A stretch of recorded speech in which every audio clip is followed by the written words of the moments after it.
That's right. It's the Entrepreneur. My name is Joshua Yankoviz. Welcome. I'm here today with the wonderful Bill Bernard.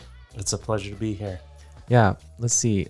The list is kind of extensive for you, man. Poet, radio host, Air Force intelligence veteran, Yep. comedian. You've done stand-up comedy. Mm-hmm. You've produced a couple short films, written a lot of articles for the newspaper and the news as well. Yep. You were were you a director on the news as well? No, I wasn't director on the news, but the Producer. I'd mainly done. I did one segment where I produced it, but I mainly just did reporting for the most part. Gotcha. Okay, well that's still pretty impressive. Man. Yes. Yeah, absolutely. So tell me a little bit about yourself and your background. So yeah, how you kind of got to where you're at.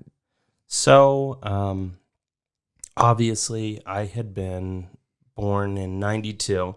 And Well, I don't know about going back that far, but you have a very unique backstory. I think of it's an uncommon kind of perspective, yeah, and that's I want to highlight that a little bit. Yeah. The main thing that I was gonna go with going back so far is the fact that I am the product of a very unconventional family. It is not a nuclear family by any sense of the word. My mom is gay, my dad is gay, and so is my grandpa.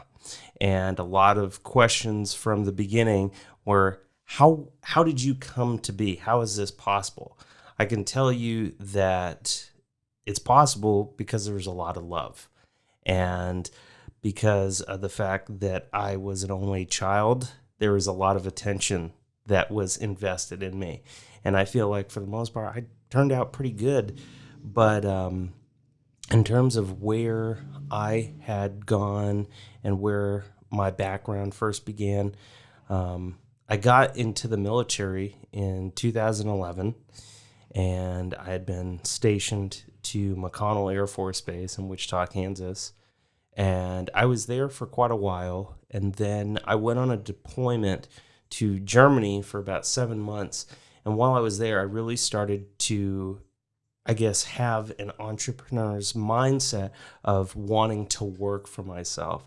I wanted to be able to make sure that any of the things I was doing, any of the things I was hoping to accomplish were ultimately for myself, but also having a more global interest with the things that I was hoping to accomplish.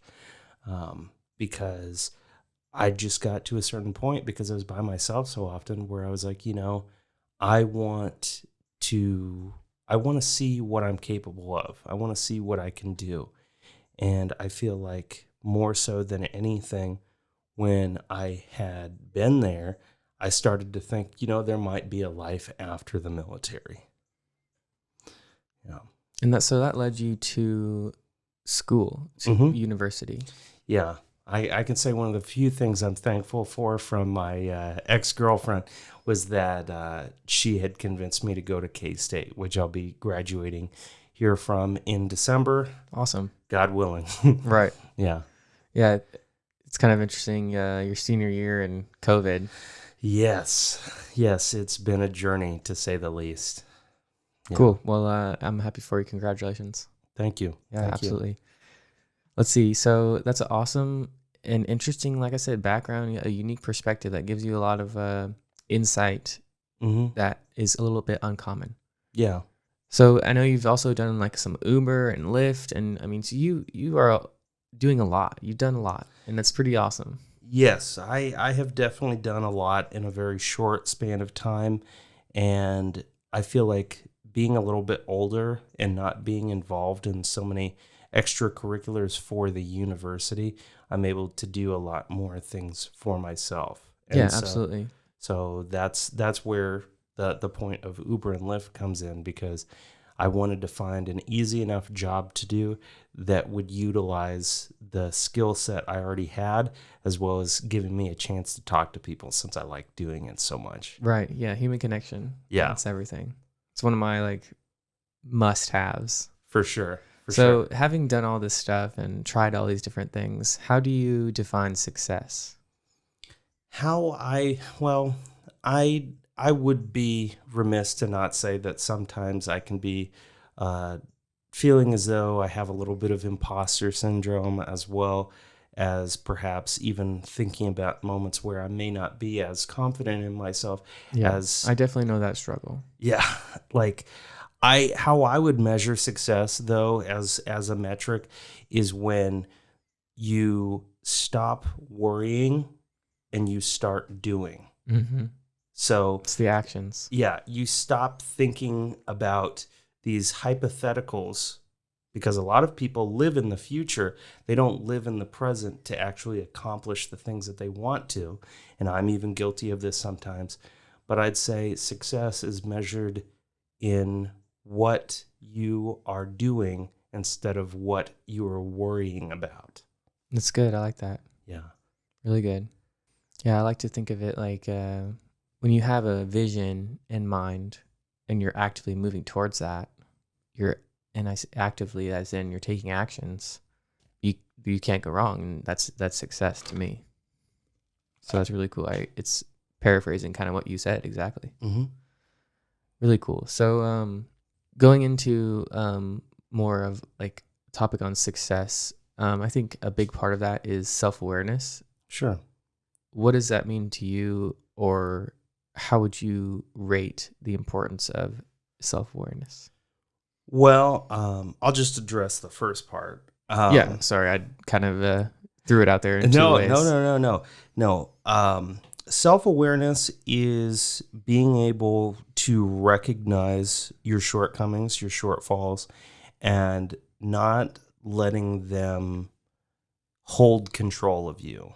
I feel like self-awareness is similarly to integrity being the thing that you do when no one is watching.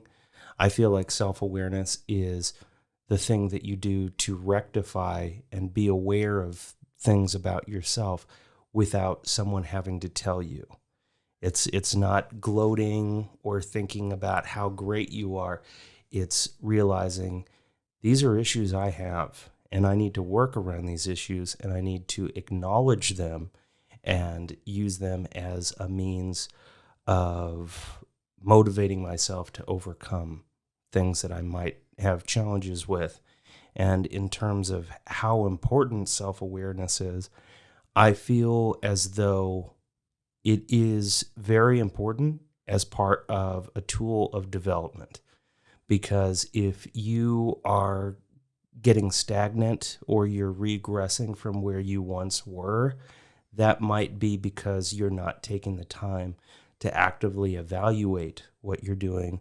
And you need to use these methods. You need to use these specific things that you do in a self-evaluation to go forward. Because if you live, say, in a small town, and you are the king of that town, and that town burns down, and you never learned anything as being the king of that town, when that town doesn't exist and you have to go somewhere else and you're no longer a king, you're a peasant, you may not be able to reach a king-like status again because you were so held up upon that idea of being the king. You never stop to think, well, what if this wasn't like this? What am I going to have to fall back on? Wow, that's a cool way to put it. In terms of that self-awareness, what about habits? Like, what do you do that changes habits or implements habits? Well, I would admit I'm definitely in the process of cutting back on a couple of habits that you and I have Aren't had we all? discussions about. But I would say that in terms of habits, the difference between an addiction, a habit, and a hobby is not only what it does to you, what it does to others, but it's also the fact of how the world will perceive this continued activity that you find yourself doing. A hobby is something that is both beneficial to yourself and others in the world. It is also something that has more than an intrinsic value. It has something that has meaning beyond just what you put into it. It goes forth to influence others and make a greater contribution to society. A habit is just something that you do. It doesn't have negatives. It doesn't have positives. Some habits may not be very beneficial, but I'd say it such that a habit is just something that is the product of your routine, and it becomes something that is tied to you in you constantly and consistently doing it. And then an addiction, much like how many people may look at it, is something that is negative to you yourself, to others. It does not add value to the world. While sometimes people may be able to seize upon someone's addiction and perhaps use it against them, I look at it in terms of the fact that it may be tied to mental illness, or it may be tied to a product of life circumstances. But I look at it as something that is not truly beneficial.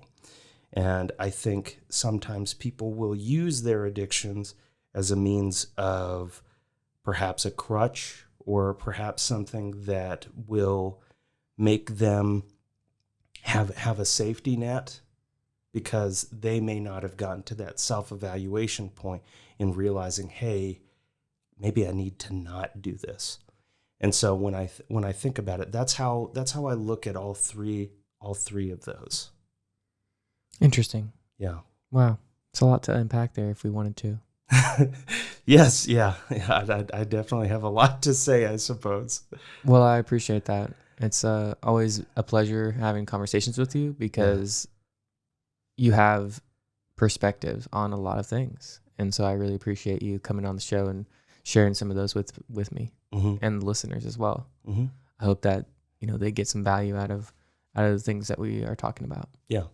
So in that regard, do you have some maybe advice for those people that are listening that are seeking alternate methods or alternate, ways to make a living and get out of that 9-to-5?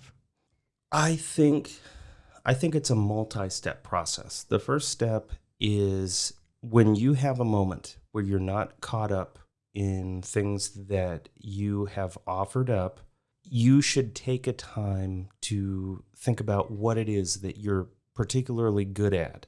Even if you're good at making pottery, or you're good at counting strings, that has value to it if you are able to apply that value in a constructive way that either can be monetized or it can add benefit to the world at large.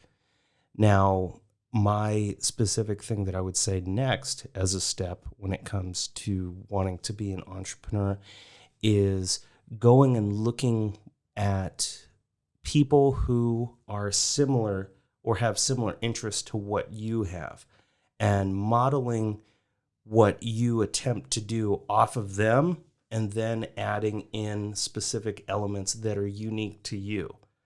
When I had created my show, Madness After Midnight, I had listened to radio stations throughout the area and even beyond. And I had noticed no one plays house music, no one plays techno, nobody does anything like that. And so my desire to work in radio really came out of a necessity for something that nobody else was doing. And so the second step that I would say is look to find ways to model yourself off of others while still adding in elements that are unique to you, and try to find a niche that is not being fulfilled. And then the last part that I will say is, when you've done that, sit down with someone who you have respect for, who maybe has gone in a similar avenue, or maybe even reach out to someone who's a very prominent person in the skill craft that you seek, and speak with them, hear what their story is, and maybe make sure that you keep in contact with this person, and make sure that there are ways for you to go forward, and understand that there will be difficulties, but don't give up, because the process to get to the destination you want to get to, it's not always going to be paved in gold. Sometimes it's going to be rough. And if you are able to make it through these rough patches, that's going to be the thing that makes you that prominent person that you so idolize. That's really good. I appreciate those words of wisdom, man. It's especially that second part, man. So I wanted to hear from you a little bit about your experience with the military and how you went through that to come out as what you are now.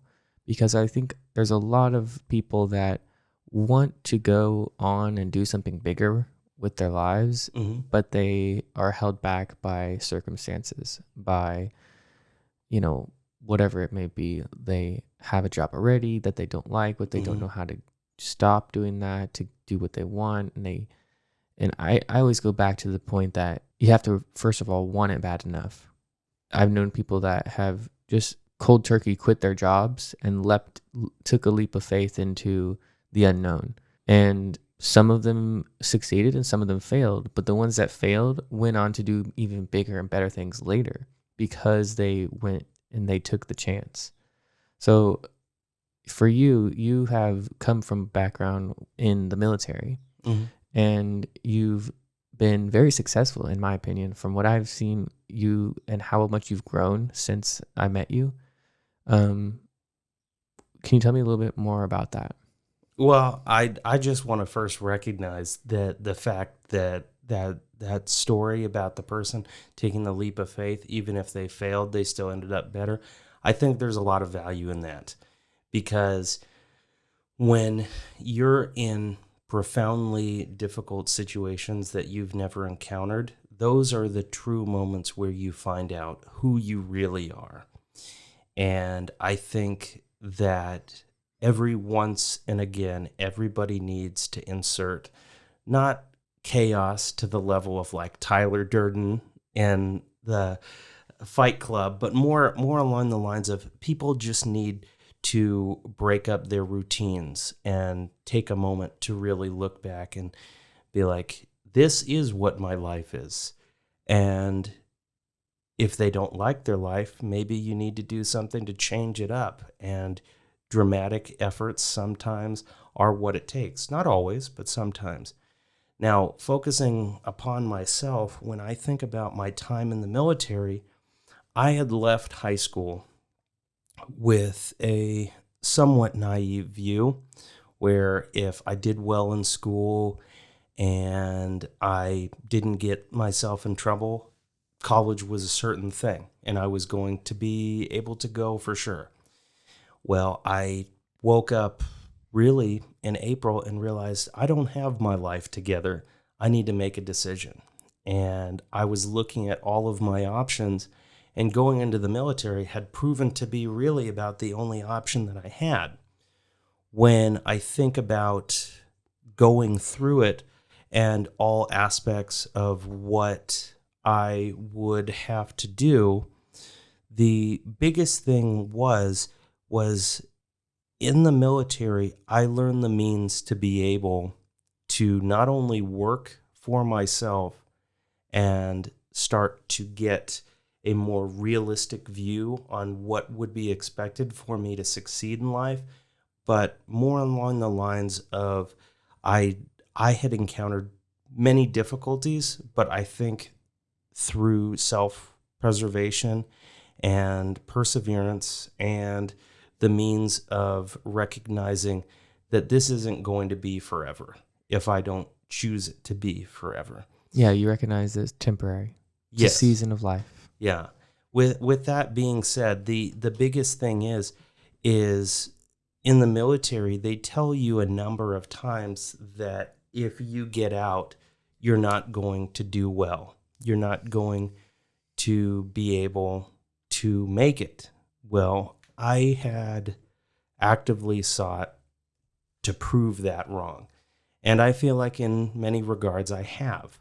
Now, the moment that really had propelled me to deciding I don't want to keep going with the status quo and I want to leave something that was up until that point a sure paycheck and it would only get more and more as time went on, was the fact that I had told myself, if I leave now, I will leave with all of my optimism, all my youthful ideas. I don't have a wife. I don't have children. I have nothing. This is the only time really in my life where I can make such a drastic change. And so I took that opportunity. And I'm very thankful that I had the GI Bill, because if I had left and I didn't have that, I really would have nothing.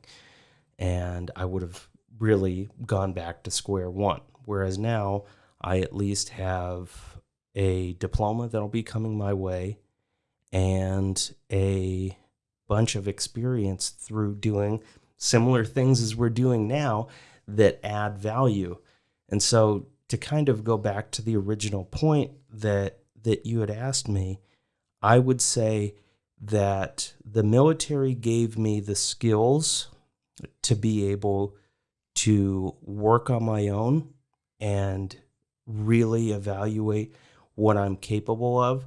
But after leaving the military, I learned that I have the ability to really do anything I set my mind to, and I don't have to always have a comfortable situation. Sometimes I need to embrace those uncomfortable moments, those dramatic moments, because those are the moments when I have the highest chance of succeeding. And I feel as though if I fail now, I will be able to bounce back because I took the effort. I didn't let someone else make the decision for me. And that's a big thing of mine, is I always want to make sure that any choices I make are my own, because anyone can tell you how to live your life, but they're not the ones that have to live it. Yep, that's the truth. So is there anything that I didn't ask you yet that you want to talk about? I think one of the major things that I think is on a lot of people's minds right now, especially during Corona, which I hope for my sake and everyone else's is not going to go on much longer. I hope 2021 gives us an opportunity to look at the world in a new way, is that I can admit that I have definitely felt down a lot of times. And I think in the process of going about working for oneself, working a side hustle, doing anything where you're working for yourself, you have to understand that it is going to be difficult, and you will more than likely feel self-conscious. You may have anxiety. Those are all normal feelings. And I would say make sure that you have a good mentor and a good person that you can confide in, because in the process of getting to this moment, I had finally sought out to speak to a therapist for my own issues. But I can tell you, to be able to have someone to unload all of the things that I carry around with me, it is so freeing, and it offers so much opportunity to really go forward and accomplish the things that I want to set out to do, because then I don't have to worry about my worries. I can just do what I need to do. And so I would offer, as a means of accomplishing this, take the time to ask for help and make sure that you get help. Because when that issue has been taken care of, you can focus your full attention upon whatever it is that you hope to accomplish. And I think in that regard, that will help me out a lot, and I won't have to worry about it, because for a long time, I had been worried about people's perceptions of me. But when I stopped to think about the fact that really, so long as I don't make any egregious mistakes that would be damning of my reputation, I feel that it doesn't really matter what people think of me so much as I am accomplishing the things that I set out to do. And through doing that, I feel like that will boost people's perception of me, because they will see I'm so diligent and so capable. And with that, I'll get the very thing that I so seek. Yeah. Absolutely. Some facts. You mentioned having a mentor. They say like your mentor should be someone that has the attributes you want in yourself. How did you find your mentor? How did you get your mentor? Well, I would say I don't have one specific mentor. Good. I That's really good. I feel like in that regard, I have had several people who I have learned from. Yeah. And similar to friendships where I have many different friends from all walks of life because each one adds value to my life and I hope to add value to theirs. Wow. How I found my mentor was specifically in moments of uncertainty. I would look to see people who were not only doing well, but they challenged me. And so a lot of the mentors I've had have been people who have specifically said, "Hey, Bill, you got to do this. You got to stand up and actually accomplish this. You can't just do this half cocked, like you need to fully commit to it."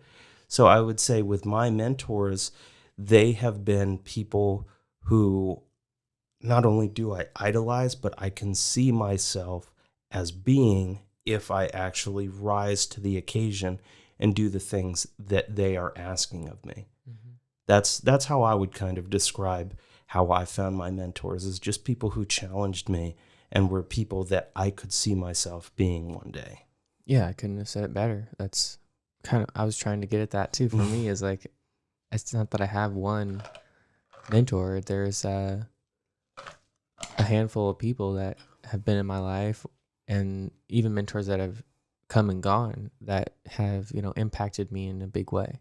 hmm So that's amazing. So I love that interpretation that you laid out for us. So going off of that, Bill, it's like there is a constant like process and journey to get where we want to go.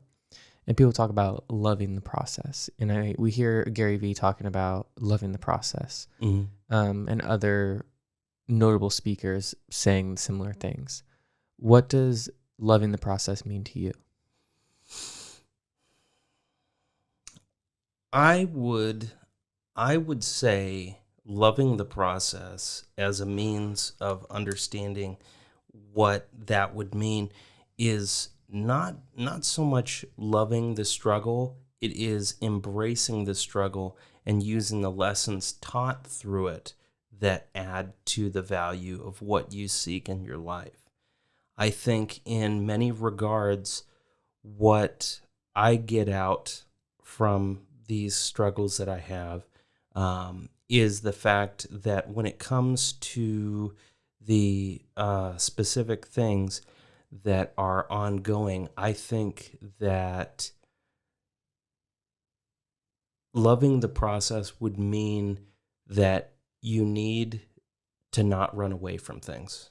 And I have run away from things before, but you need to accept that this is for your own good, and if you want to accomplish, you need to acknowledge that it's going to happen and that there is more value in being in the unknown than there is in conformity. And so I guess a way that I could summarize that up even more is don't fight the things that are fighting you. Find a way to make that fight work for you. And that's how I would look at it. Hmm. That's good. Thank you. Yeah. So that's really well put, Bill. I appreciate that. What for you would be living outside the box? Because I know I mentioned earlier, like, there's thinking outside the box. Yeah. For you, what would be living outside the box? If every day I get up to go work in an office, nothing wrong with that. Not what I'd want to do because that's what a lot of my time in the military was. If every day was working in that office, Living outside the box would be, instead of going and getting a sandwich from the same shop that I always do every day, living outside the box would be, instead of going and getting food on my lunch, I would go and walk around and explore the city. And then perhaps through this journey, I find a flower shop and I'm captivated by all the flowers that are there. And then I find myself, my appreciation for flowers is far more valuable than me working at this company. And maybe I go and become a florist. I may not have the same perks I have. I may not have the same value with the same sort of equity, but because of the fact that I'm a florist now, maybe I have the chance to go and talk to somebody. If I had never taken that walk, I would have never known how much I appreciate flowers. And so living outside the box, per se, is taking the moments of uncertainty and looking at them through almost like a childlike wonder, looking at it from the perspective of, I never get to do something like this. I should really cherish this moment. And if I do cherish it and I want more moments like this, I need to find a way so that I can do that. I shouldn't just get comfortable in this job that I maybe don't care so much about. And so I think it's just seizing the opportunity and letting things go. Just take your hands off the wheel every once and again and see what it does for you. If you hate it, then you know what not to do. But if you love it, that's the golden opportunity, my friend. You got to seize it. Yeah, thank you. I appreciate that. I might title a book someday, thinking or living outside the box. I could see how that would be very valuable, because I feel like not too many people do that. And the people that really do it, for one reason or another, that they're the ones that write books like that influence people who are not living outside the box. Right. Yeah. If there's anything else, what would you like to talk about? I will summarize this. This isn't something that I had really addressed, but I think that even within my own life, when I look back on 10 years, I would have never imagined myself. And I'll just say this right now so that it's on the record. I don't ever want to hear the term hindsight is 2020, because this whole entire year has been hindsight and how we could have avoided things. So let's just stop saying that term. That's my one little funny thing that I'll offer here. But the real thing that I wanted to say is more along the lines of 2020 has been a year where a lot of negative things have happened for a lot of people. But it really is the most drastic way that the universe could rattle everyone's life and say, do you enjoy your life? Do you feel like this is what you wanted it to be? Because for one reason or another, everybody had their comfort shaken from them. I can equate this to like 9/11, or going back even further than that, when World War II had happened for a lot of Americans. We get very comfortable. And the fact that we oftentimes have to have someone else shake us out of our comfort to make us really evaluate our life and evaluate the things that we take advantage of and we are dependent upon. Use this time, because when things get back to normal, that's exactly what they will be. They will be back to normal. And if you had not taken the time to really think about what it was that you were doing that you didn't like, you may not ever change that, and you may not get a chance to rattle and shake things again. So I would just offer to you, use this time wisely because it doesn't come along very often. Yeah, this was a wake-up call for a lot of people. Mm-hmm. A lot of people have rose to the occasion, I think. And overall, I think the collective consciousness has risen and is rising. Yeah.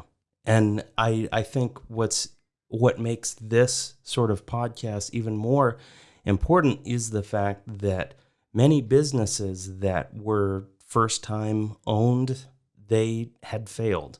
And so this is a time where if your business had failed because of 2020, it gives you a chance to look at the practices you had. It gives you a chance to realize where your money was going to.